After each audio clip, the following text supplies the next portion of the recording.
The cruel billionaire, shocked by a love. Even his money couldn't buy her.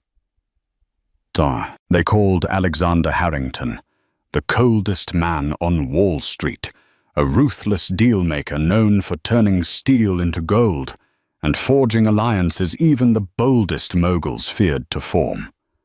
People whispered rumors of his wild, lavish parties that rivaled the feasts of kings and his ruthless corporate takedowns that left once great rivals in shambles. He was unstoppable, unflappable, commanding every room he walked into. Yet beneath his staggering fortune and towering pride lay a man whose heart no amount of money could thaw. Little did Alexander know, a chance encounter in a place he least expected would ignite a battle of love he could neither predict nor control. Alexander Harrington was not born into wealth. He wrestled the American dream from the jaws of poverty with clenched fists and an indomitable will. Raised in a cramped Detroit apartment where a leaky roof was the norm, and dinner was often half a loaf of bread shared among 3 siblings, he learned early that fear was not an option. Courage and relentless ambition fueled his rise. He started trading stocks from a battered laptop at the age of 15, forging signatures on his mother's credit card to open brokerage accounts. By the time he graduated high school, he'd paid off his mother's debts and moved the family to a modest suburban home. College was a breeze academically, but socially, Alexander believed it was a waste of time, except for one shining opportunity. He used it to forge connections.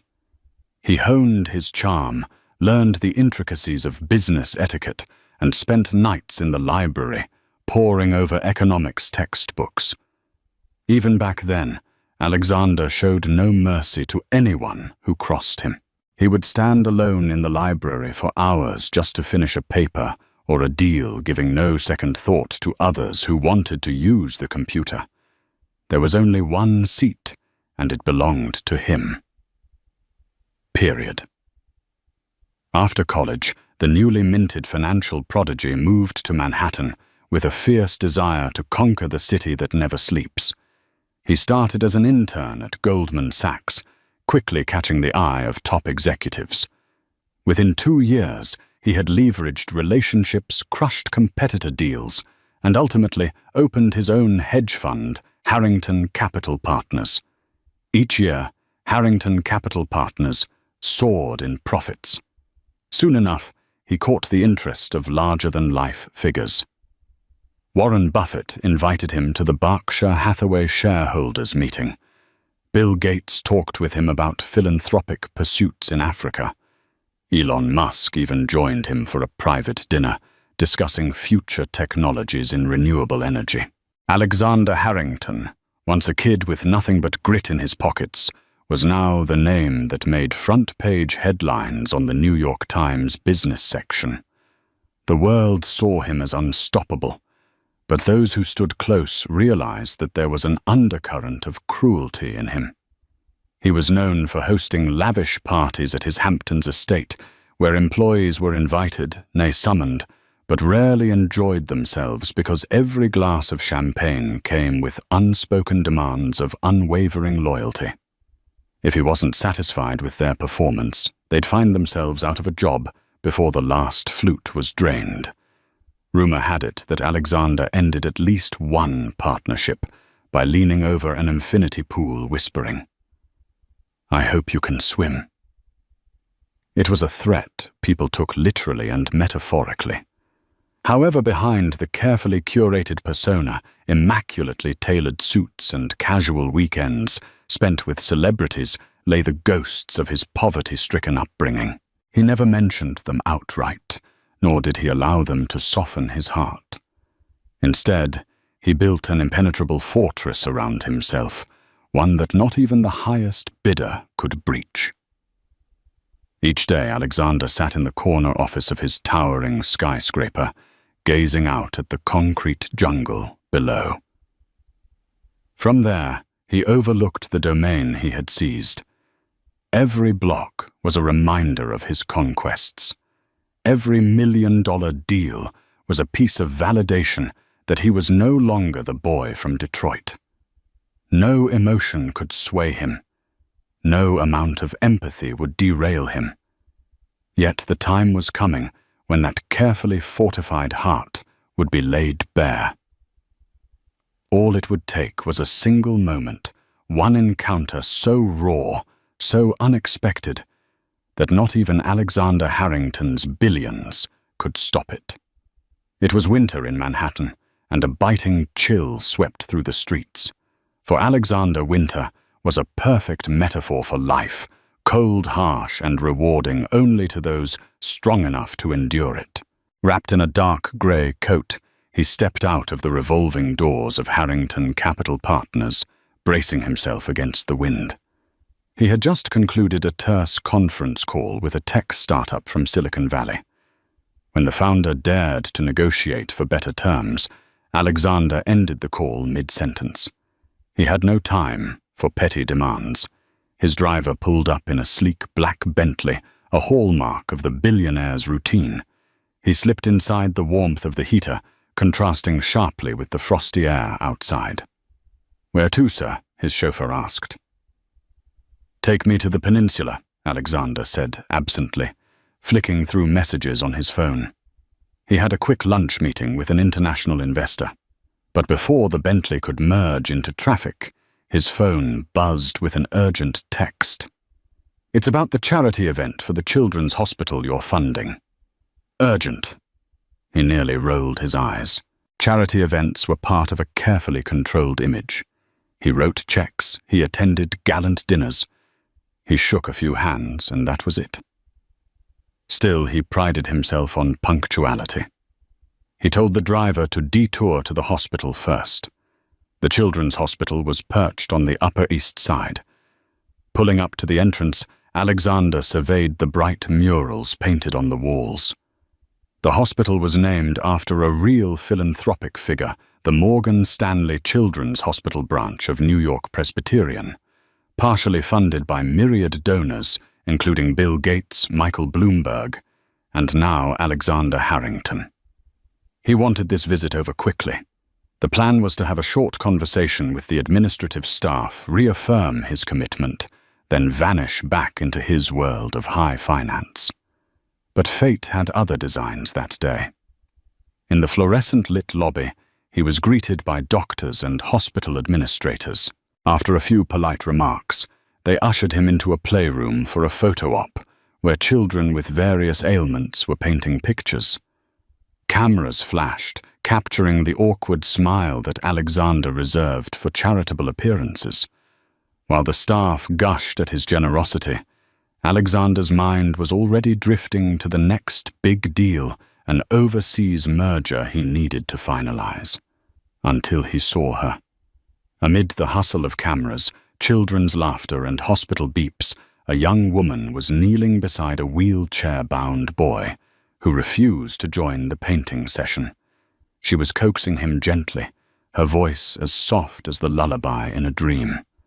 The woman's black hair was pulled into a low ponytail, revealing tired eyes that still sparkled with genuine warmth. She wore ordinary jeans and a sweater emblazoned with the hospital's volunteer badge.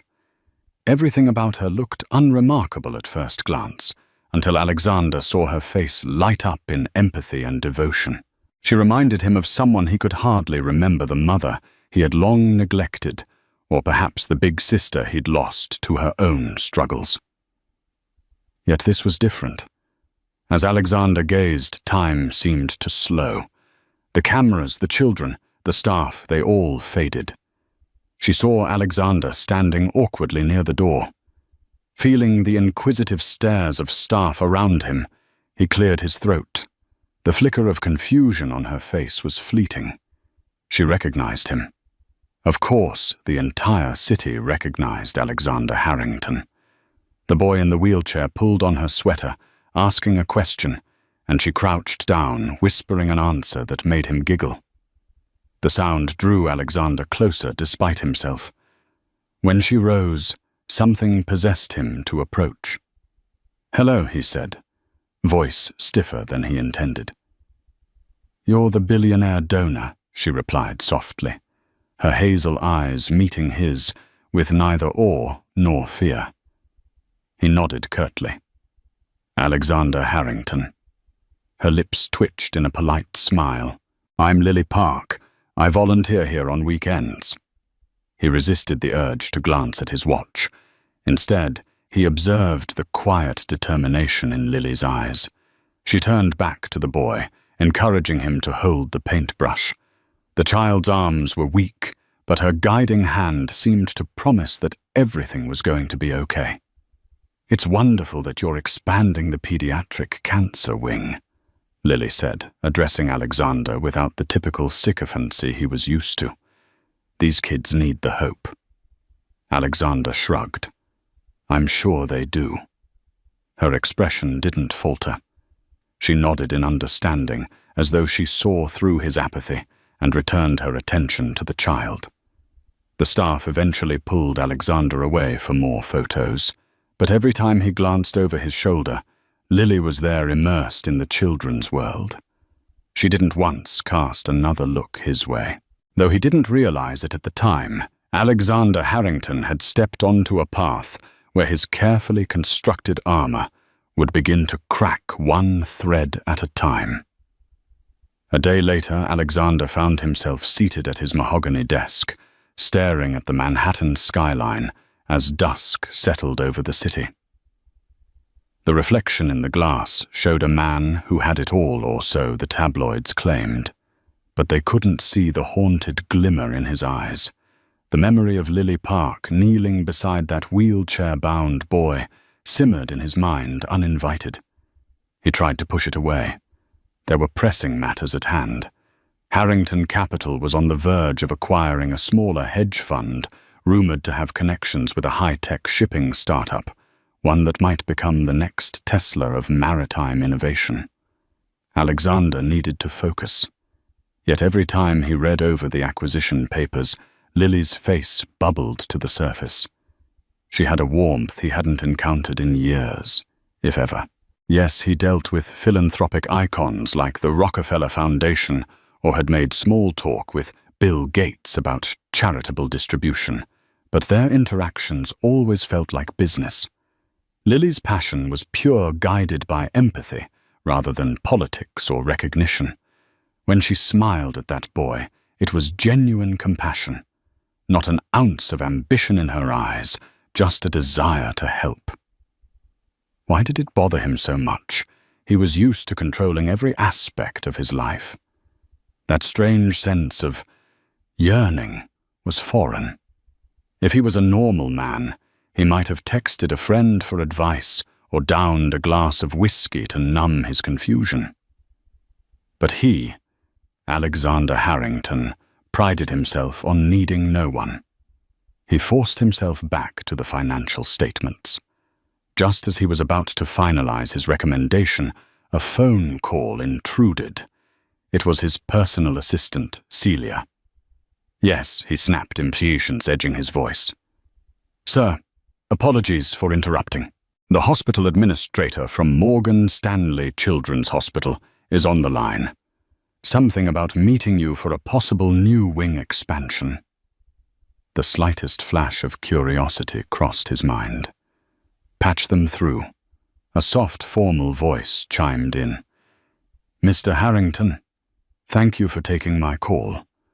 We're looking into building a specialized therapy wing for long-term pediatric care. We wondered if you'd like to be our lead donor.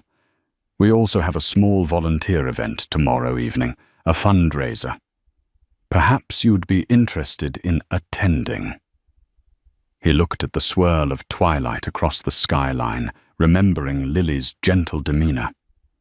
Something tugged at him, an odd mixture of guilt and curiosity. "Fine. Send the details to my assistant," he said, ending the call abruptly. The next evening, Alexander arrived at a modest banquet hall near the hospital. Compared to the galas he usually attended, where celebrities poured the champagne, and paparazzi fought for a single snapshot. This event was humbler. The attendees were mostly local families, nurses and doctors with a handful of philanthropic donors scattered about. He strode in like a king surveying a land beneath him. A hush followed his every step. But a few minutes passed, and still there was no sign of Lily. He tried to be discreet, scanning the room while greeting the occasional guest. Finally, he spotted her in a corner, laughing with a group of nurses. The expression on her face was the same genuine warmth that had pulled at something in him before. When Lily spotted Alexander, her eyes flickered with recognition. She excused herself from the group and approached. "I didn't know you were coming tonight," she said, offering a polite smile. He shoved his hands in his pockets.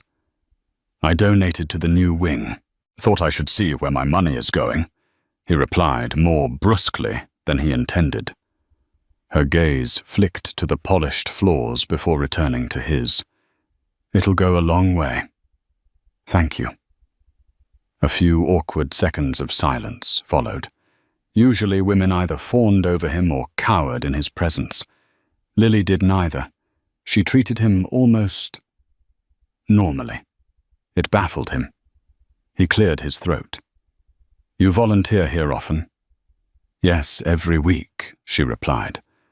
"I'm studying social work at NYU, interning at a community center in Queens. But the kids here, they need extra help. So I come by." Her words conjured a memory he had buried for years, a time when he was just a scrawny kid in Detroit, grateful for any volunteer who offered a cup of cocoa or a friendly smile. It stirred feelings he believed he'd hardened out of existence. Abruptly, Alexander's phone buzzed. A wave of relief and irritation coursed through him. "Excuse me," he mumbled. The screen showed a call from one of his business associates in Zurich. He slipped into a quiet hallway to answer, grateful for the reprieve from the unfamiliar tugging in his chest. Yet as he spoke about interest rates and cross-border mergers, Lily's face lingered in his mind's eye. He realized then, and to his annoyance, that for the first time in a very long while, there was something outside of business that captured his attention. The next few days blurred in a frenzy of business deals and strategic meetings. Alexander, though unstoppable in the boardroom, found his concentration wavering at odd intervals. Thoughts of Lily and her quiet resolve seeped into his mind, no matter how fiercely he tried to resist. It was as if she embodied something he had been missing all along, something intangible yet deeply important. Amid the cacophony of ringing phones and flustered assistants darting around, Alexander strode through the polished floors of Harrington Capital. He had just signed off on the final acquisition documents of the smaller hedge fund, another victory for the empire he had forged. His subordinates eyed him with reverence, but no one dared to ask what weighed on his mind. They knew better than to pry.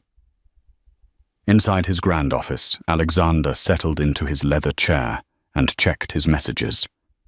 Among the usual invitations to speak at economic forums or attend exclusive black tie events, one email stood out. A note from Lily Park. Subject: Volunteer. Thank you. Dinner from Lily Park. Hello, Mr. Harrington. Thank you again for attending the fundraiser last week. The hospital and the kids truly appreciate your generosity.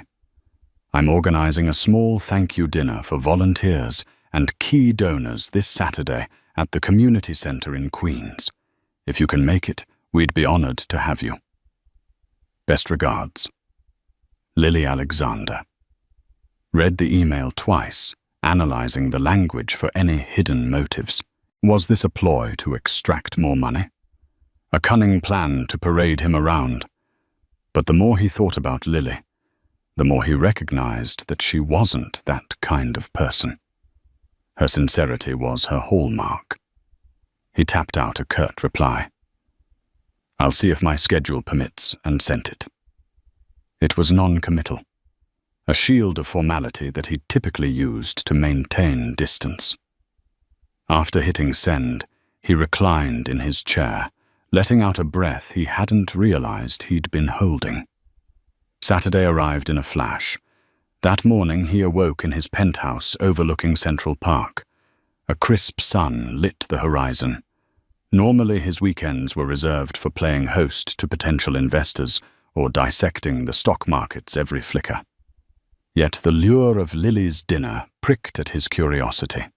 By afternoon, he made up his mind. He called his driver and gave him an unusual address, the community center in Queens. What awaited him there was miles away, figuratively and literally, from the glitz of Manhattan. The center was a modest building with chipped paint and a humble sign reading Queens Family and Youth Center. A handful of people trickled in arms laden with foil-covered dishes. They were everyday New Yorkers, teachers, nurses, parents. They eyed Alexander's polished Bentley with curiosity.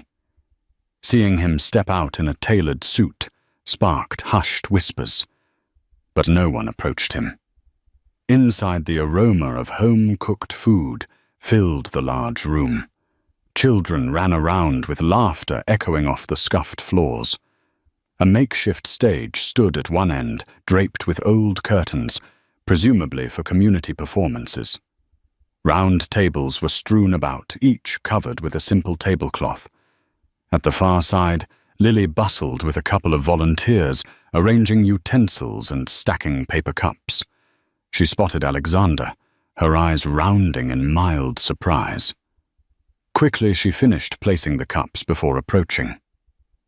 "You came," she said, with an earnest smile. He nodded. "I had the evening free." She gestured to the room. "Thanks for coming. It's not exactly a penthouse, but the people here are good-hearted." A dash of pink touched her cheeks as she realized her words might imply something about Alexander's world. Everyone's just really excited." He scanned the room, noticing that none of the guests wore the fine suits or expensive jewelry typical of his circle. Instead, they wore genuine smiles, comfortable clothes, and a sense of camaraderie. "Why are they excited?" Lily shrugged. "We rarely get big donors taking the time to visit. The kids you sponsor here, they see your name, but never meet you face to face." He frowned slightly. "I wasn't aware I sponsored this center." She let out a gentle laugh. "Indirectly, maybe. Some of the hospital's outreach programs link volunteers to community centers across the boroughs. When you donated to the hospital part of it, helps fund social outreach. This dinner is our way of saying thanks to everyone who supports us, big or small." He nodded, momentarily speechless. The concept of seeing exactly where his money went, beyond the bullet points on an annual report, was new to him. The overhead lights flickered briefly, and Lily sighed. "Yeah, the building's old. We patch it up when we can. But it does the job." They made small talk until dinner began, each volunteer bringing out trays of home-cooked dishes, mac and cheese lasagna, jerk chicken dumplings. Alexander, who regularly dined at Michelin-starred restaurants, found himself sampling these humble meals. To his surprise, they tasted like love and community, something he could never buy in Manhattan's ritziest establishments. Seated at a round table with families and volunteers, Alexander listened to their stories. Single mothers working 2 jobs, older children helping younger siblings with schoolwork, volunteers giving their weekends to keep kids off the streets. They thanked him for his contribution, but Lily was quick to remind them that Alexander was simply part of a bigger team. He felt a quiet sense of shame at how little he truly understood about these communities. For the first time in years, Alexander Harrington, the unstoppable billionaire, felt small. He was so used to overshadowing every room he entered, but here, under the peeling paint and flickering lights, he was just another person sharing a meal. And somewhere, amidst the chatter and laughter, he realized he had underestimated Lily Park. She wasn't just a kind volunteer. She was a bridge between his world and this one. Someone who saw value in both.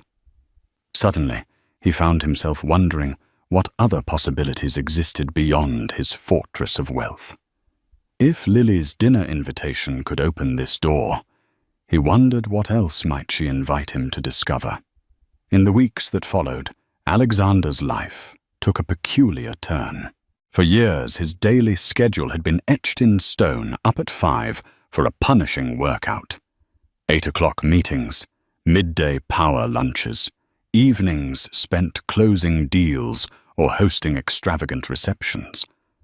Now he found himself carving out pockets of time he never would have considered before time to revisit the Children's Hospital, to pop into the Queen's Community Centre, or simply to text Lily about upcoming volunteer events. His staff noticed. Celia, his devoted assistant, cleared her throat one morning as she handed him a list of upcoming appointments.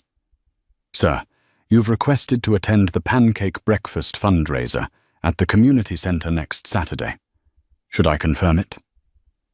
It's on the same day as a high-profile investor brunch with the Tokyo delegates. Alexander glanced up, sifting through some internal debate. He surprised himself by replying, "Reschedule the investor brunch for a weekday." "Pencil me in for the pancake breakfast." Celia's eyes widened momentarily, but she hid her reaction. "Yes, sir. Right away." That Saturday, Alexander arrived at the community centre to find Lily flipping pancakes on a portable griddle, her hair tucked under a bright scarf to keep it away from the food. Flour dusted her cheeks, and a child tugged on her apron, begging for a second helping. She greeted Alexander with a disarming smile, handing him an apron embroidered with the centre's logo. "I'm glad you could make it," she said. Without protest, he slipped on the apron. The children giggled at the sight of the impeccably dressed billionaire, now sporting a cartoonish apron. As he poured ladles of batter onto the griddle, an older volunteer nudged him. "Didn't think fancy folks like you knew how to cook." He might have bristled at such a remark a month ago, but now he merely half-smiled. "I'm learning a few new things these days." For a couple of hours, Alexander found a strange solace in the simple task of making pancakes and serving them to families. He chatted with parents, listened to their concerns about the public school system or rising rent costs, and nodded sympathetically, even though he had zero experience with these struggles in his adult life. All the while, Lily guided him with gentle encouragement, showing him how to keep the batter from burning and how to calm a fussy toddler. Later that afternoon, when the crowd thinned, Lily led Alexander around the facility, explaining how the centre provided after-school tutoring counselling services and even food assistance for families in need. "We do a lot with the little we have," she said, pride evident in her voice. As they paused by a bulletin board plastered with children's drawings, Lily turned to Alexander. "Thank you for your help today." He cleared his throat, unsure how to respond. "I'm just flipping pancakes," he said awkwardly. "You're giving your time," she replied, meeting his gaze. "That's worth more than you know." He wanted to argue that his money had done more to keep the centre running than his few hours of volunteer work. But seeing the earnestness in her eyes, he held back. Instead, a question formed in his mind, one he'd never considered asking before. "Why do you do it? You spend so much of your free time here with these kids, with these families." Her expression grew thoughtful. "I've seen too many people fall through the cracks of the system. Growing up, my family struggled. My mom worked multiple jobs, and there were days we only had enough money for half a meal. If it wasn't for a community center like this in my neighborhood, I might have ended up in a very different place. Now I want to give back what was given to me." For the first time in his adult life, Alexander felt a pang of resonance. He had come from nothing too scraping by in a run-down Detroit neighborhood. That memory used to fill him with shame and anger, but Lily's words cast it in a new light. Maybe giving back didn't always have to be about stroking one's ego or building philanthropic prestige. Maybe it could be about honoring the struggle, about bridging the gap for someone else in need. Something flickered in Lily's eyes, a spark of understanding that seemed to read his thoughts. "We all have stories," she said softly. "It's what we do with them that counts." He nodded slowly, words failing him in that moment. Instead, they stood side by side, looking at the bulletin board, where a child's drawing depicted a tall figure in a cape with a big, goofy grin, labeled "My Hero." The crayon scribbles made it impossible to identify exactly who the hero was, but Alexander felt the innocence behind it, the belief that heroes still existed in the world. A glimmer of warmth sparked inside him, fighting the fortress of cynicism and ambition that had ruled him for so long. It was unsettling, yet oddly comforting.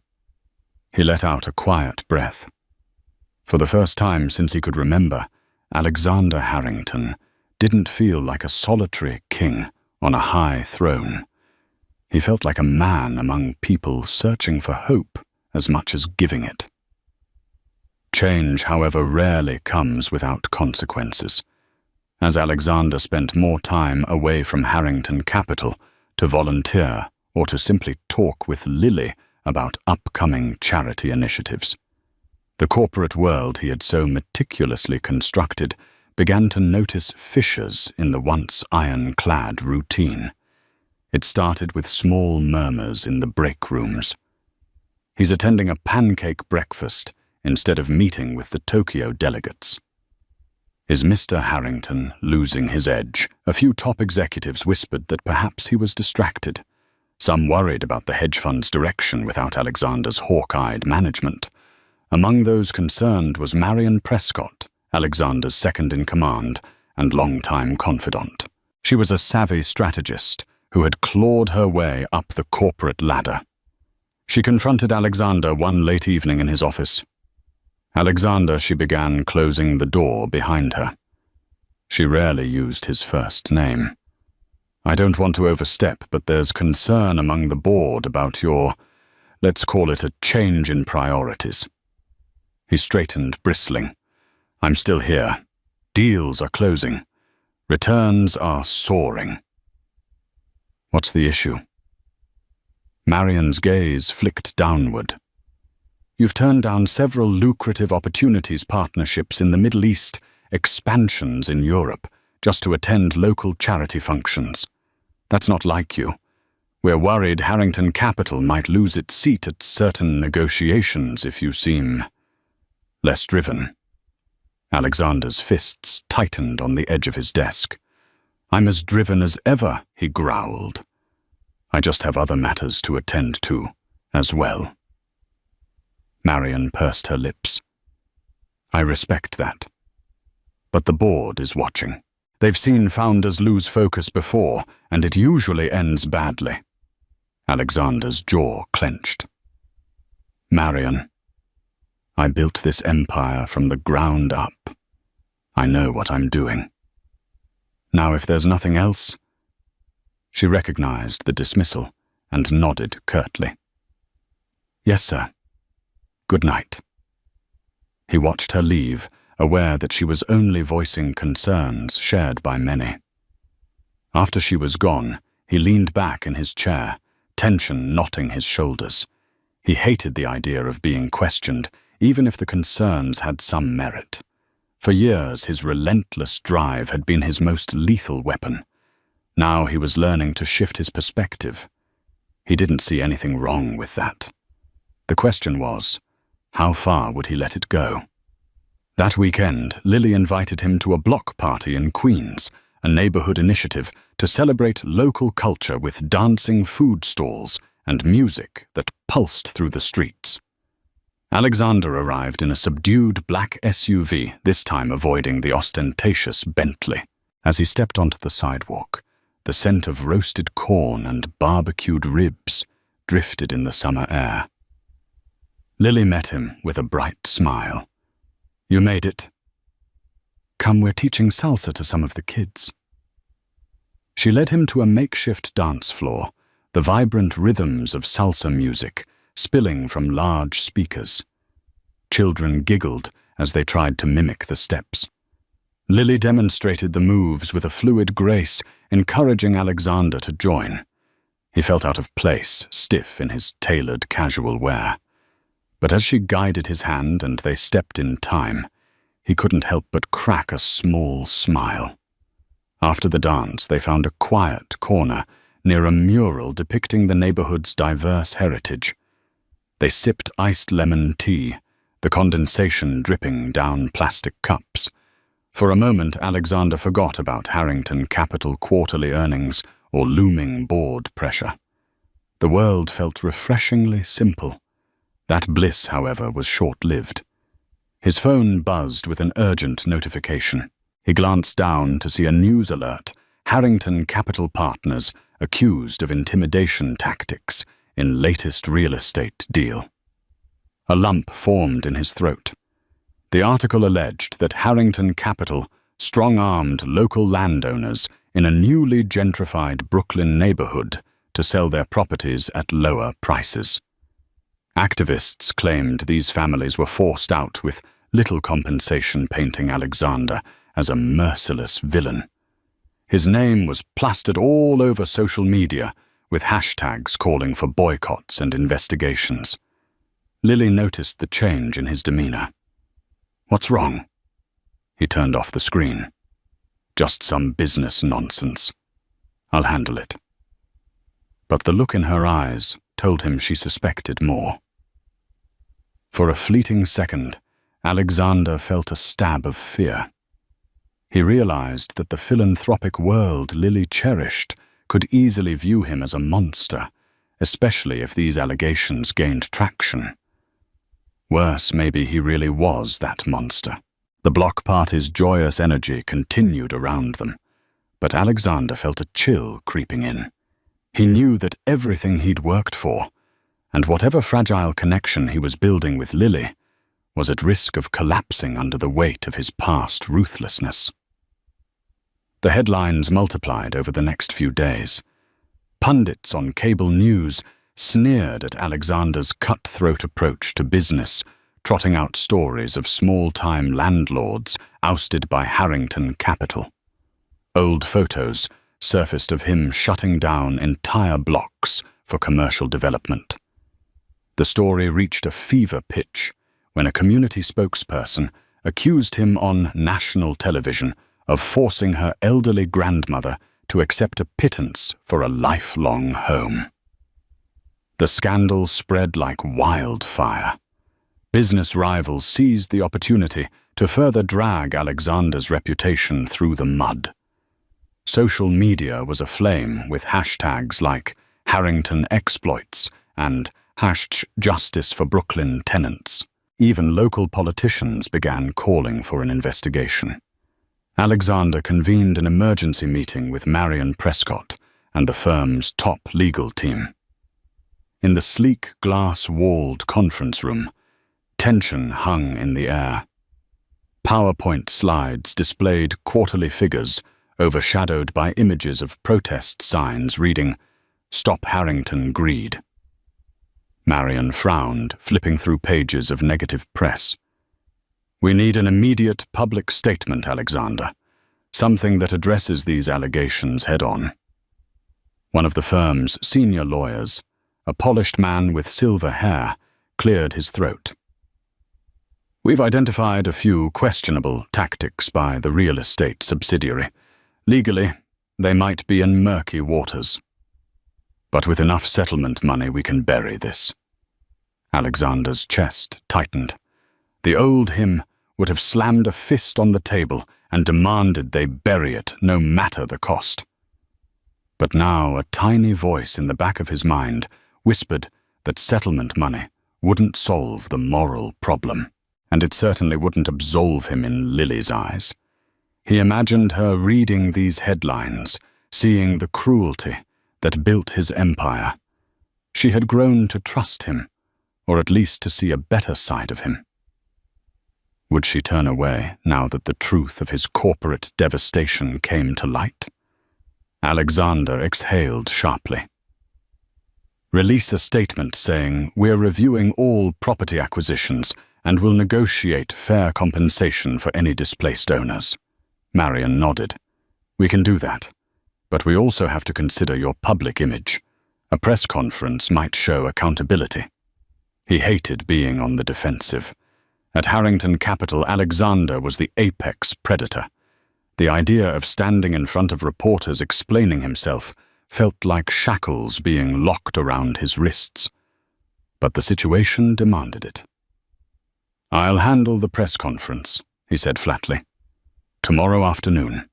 Schedule it." That night, Alexander retreated to his penthouse. He stood by the floor-to-ceiling windows, watching the city sprawl beneath him. Somewhere down there, protesters marched with signs bearing his name, demanding justice. He had always told himself that business was war, that casualties were inevitable. But as the reflection of the city lights flickered, he wasn't so certain anymore. His phone buzzed a text from Lily. "Lily, hey. How are you doing with all this news coverage?" He stared at the message for a long time, uncertain how to reply. Part of him wanted to confide in her, to lay bare the guilt gnawing at his insides. Another part wanted to snap back to that cold, unyielding persona. After all, that's who he'd always been. In the end, he typed Alexander. "I've been better. Meeting tomorrow to address the accusations. I'll let you know how it goes." Her response came almost immediately. "Lily, if you need to talk, I'm here." He read her words again and again. "I'm here." It was such a simple statement, yet it stirred something deep within him, something that felt both comforting and terrifying. He'd spent his life believing that no one was ever truly there for him. Maybe that was why he'd always kept people at arm's length. Tomorrow he would stand before the world and defend his name. But tonight he found a strange solace knowing that Lily cared enough to check on him. He closed his eyes, clinging to that thought, as the city buzzed with condemnation beneath his towering refuge. The next afternoon, rows of reporters and flashing cameras awaited Alexander at the Harrington Capital lobby, transformed into a makeshift press hall. A large banner overhead bore the firm's logo. But the tension in the air was anything but welcoming. Protesters lined the street outside, chanting and holding signs. Security kept them at bay, but their shouts still reverberated through the glass walls. Alexander stepped to the podium in a perfectly tailored suit flanked by Marion Prescott and two senior lawyers. The murmuring crowd of journalists fell silent, recorders and cameras poised. He cleared his throat, forcing calm into his voice. "I want to address the recent allegations regarding Harrington Capital's real estate acquisitions in Brooklyn. First, let me state that we do not condone any form of unethical or illegal intimidation tactics. Our mission has always been to conduct business with integrity." A few reporters rolled their eyes. He pressed on, ignoring the flickers of cynicism. "I've instructed our legal team to investigate every claim. We will be transparent in our findings and negotiate fair settlements where needed. I take full responsibility for any actions my subsidiaries have taken under Harrington Capital's name." As soon as he concluded, questions erupted. "Mr. Hatul, Harrington, do you deny these allegations entirely, or admit some wrongdoing. What about the elderly woman who claims you threatened to evict her without compensation? Critics say you're only apologizing because you got caught. How do you respond? Alexander's pulse drummed in his ears. His usual poise wavered under the onslaught. He answered mechanically, repeating assurances of thorough investigation and reparation. The room crackled with hostility. In the corner of his vision, he saw Marion's impassive expression, eyes scanning the crowd. Just as he was about to wrap up a final question, came from a journalist near the back. Mr. Harrington, some claim your recent acts of charity are a calculated move to improve your public image. How do you respond to accusations that your philanthropic gestures are nothing more than PR stunts? His jaw clenched. His thoughts raced to Lily and the Children's Hospital, the community center in Queens. Could the world not believe that even a ruthless billionaire might care for something beyond profit? For a second, he contemplated giving a measured response, a typical PR line. Instead, the tiredness in him won out. He exhaled heavily and said, "I can't control what people think. I can only do what I believe is right." The reporter pressed, "But do you really believe your motives are purely altruistic? Or are you using charity to mask your corporate misdeeds?" Alexander felt a surge of anger. "This press conference is over," he growled, stepping back from the podium. Security ushered him away, cameras still rolling. Marion caught up to him backstage, her expression hard. "We need damage control, Alexander." That last question. He spun around, eyes blazing. "Don't start with me, Marion. I handled it the best I could." She held his gaze unflinching. "I'm just trying to keep this company from imploding.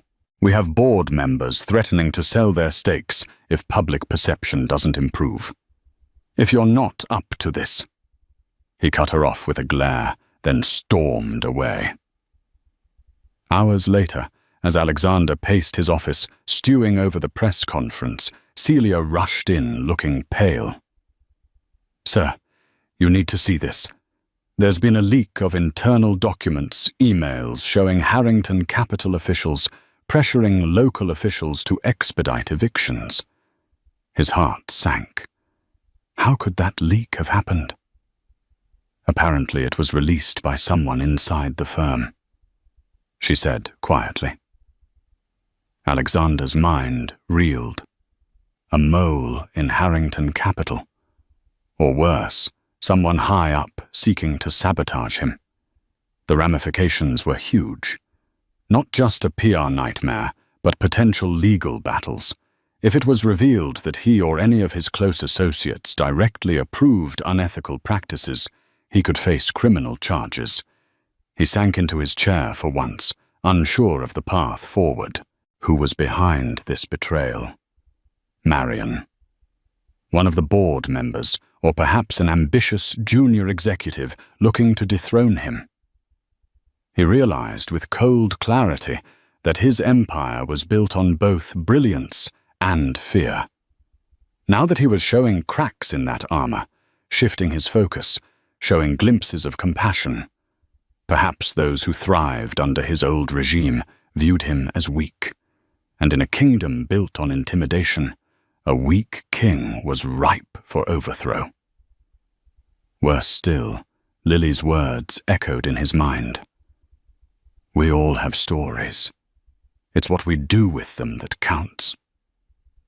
He dreaded the possibility that the truth of his story might cost him the only person who ever made him feel something genuine. As the leaked documents spread across media outlets, calls for Alexander's resignation intensified. Activists demanded legislative intervention, and a coalition of local politicians announced they would open an official inquiry. Business confidence in Harrington Capital wavered. Stocks dipped. For the first time in his career, Alexander faced a true crisis of leadership. and it was personal. He spent days locked in meetings with lawyers and crisis management consultants. They drafted statements, weighed legal options, and debated whether Alexander should temporarily step down to shield the company. Each plan felt more desperate than the last. In the midst of this chaos, he avoided Lily's calls and texts. He couldn't bear to face her questions, her disappointment. Perhaps that was cowardice, he admitted silently, but he was already grappling with the condemnation of an entire city. The idea of seeing doubt in Lily's eyes felt like an even sharper blade. One evening after another grueling legal strategy session, Alexander rode the elevator up to his penthouse. He expected the usual hush of empty opulence. Instead, he found Lily sitting quietly on the couch, her hands clasped in her lap.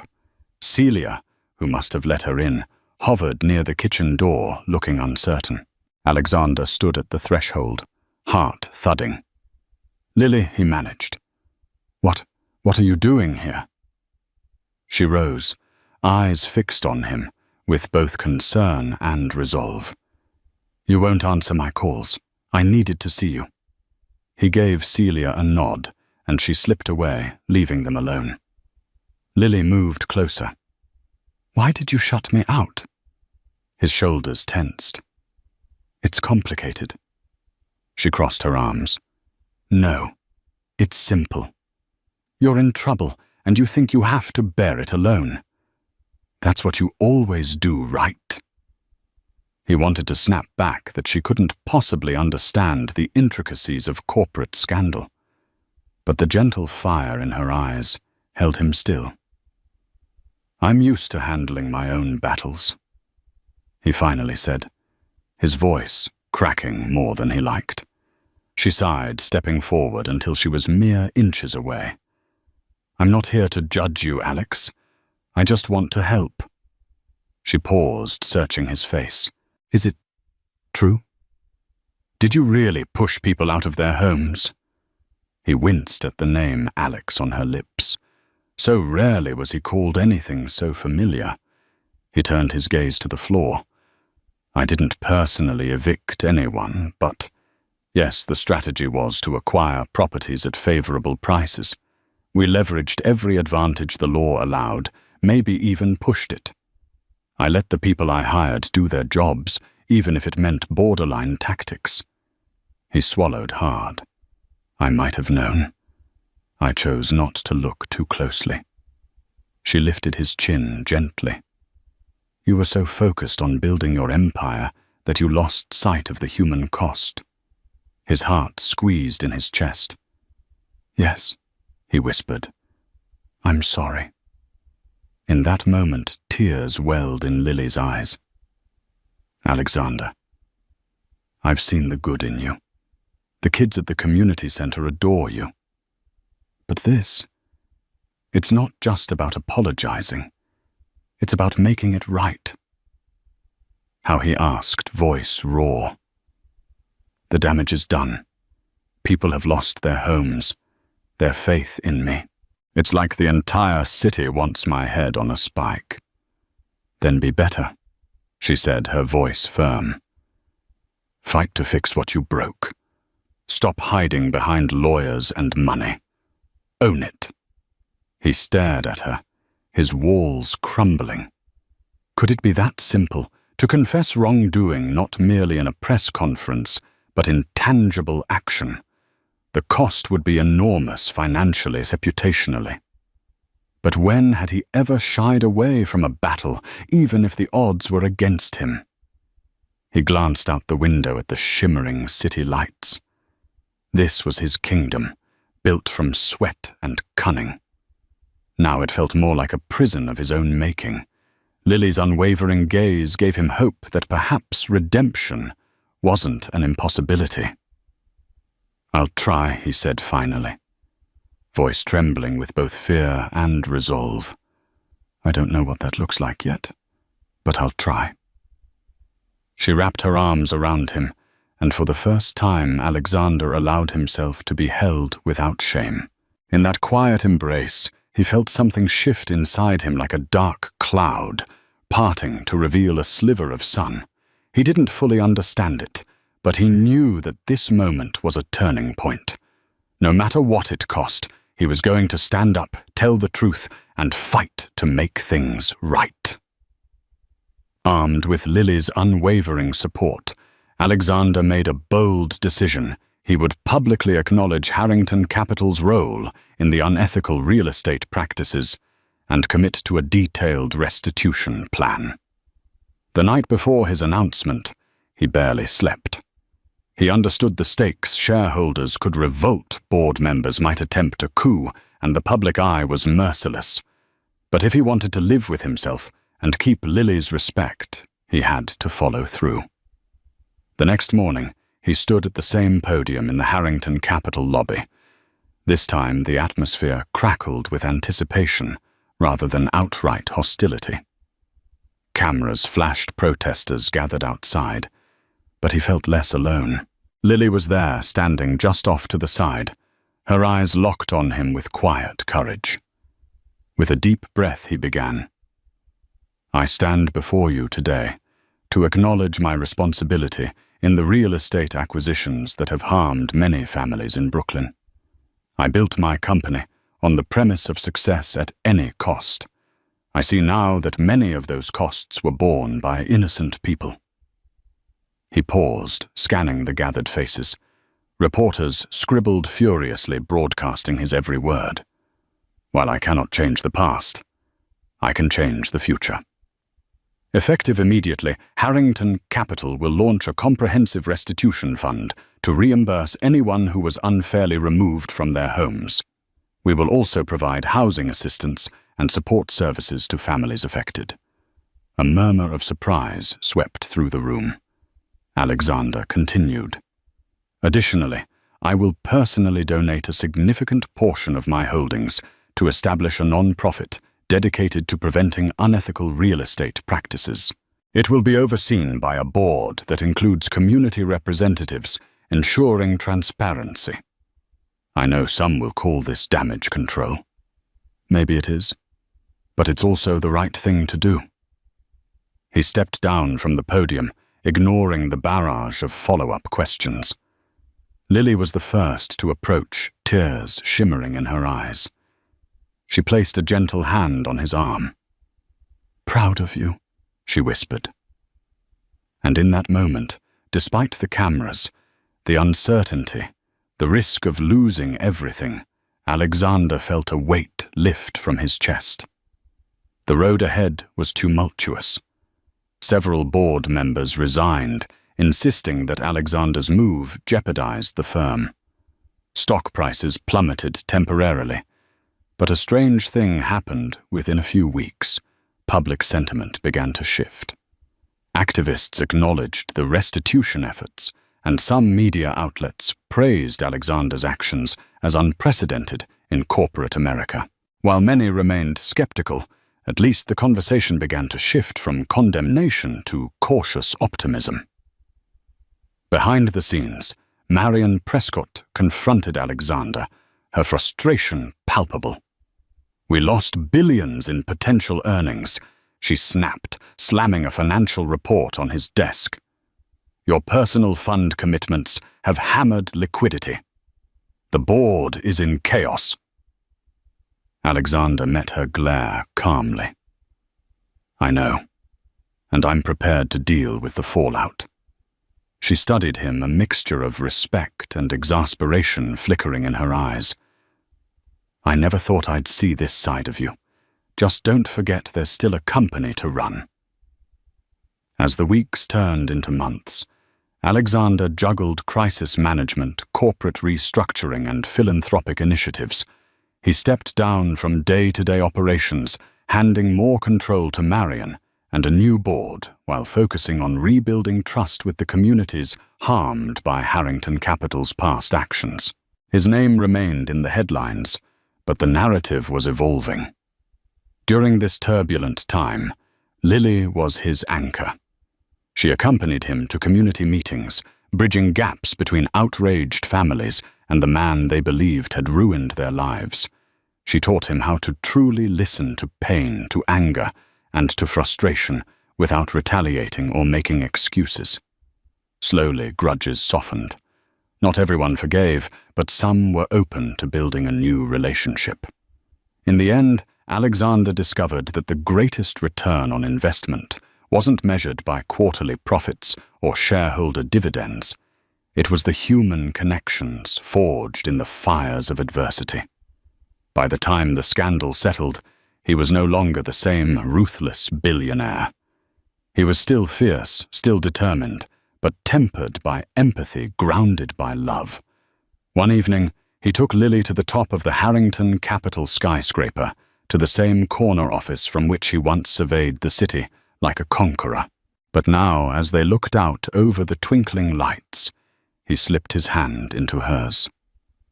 "Thank you," he murmured. "I never knew I could feel this. Free." Lily turned to him with a tender smile. "Money built these walls," she said, gazing at the expansive view. "But only you could break them down." And as the city lights stretched endlessly before them, Alexander Harrington felt a rush of warmth he'd chased his entire life, finally realizing that some things are indeed beyond the power of wealth to buy. From the grim corners of Detroit to the dizzying heights of Manhattan's skyline, Alexander Harrington's journey showed the world that even a heart shaped by cruelty and ambition can be reformed by compassion. His empire survived the scandal, but more importantly, he discovered that genuine human connection outweighs any financial ledger. Lily Park's unwavering spirit melted the ice around his soul, teaching him that redemption isn't given. It's earned through choices that honor the humanity in others.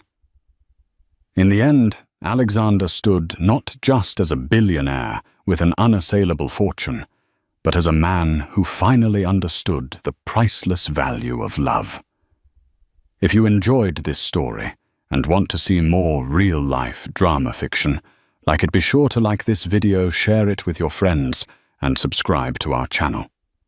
Join us for more tales of ambition, betrayal, and the unbreakable power of hope and redemption.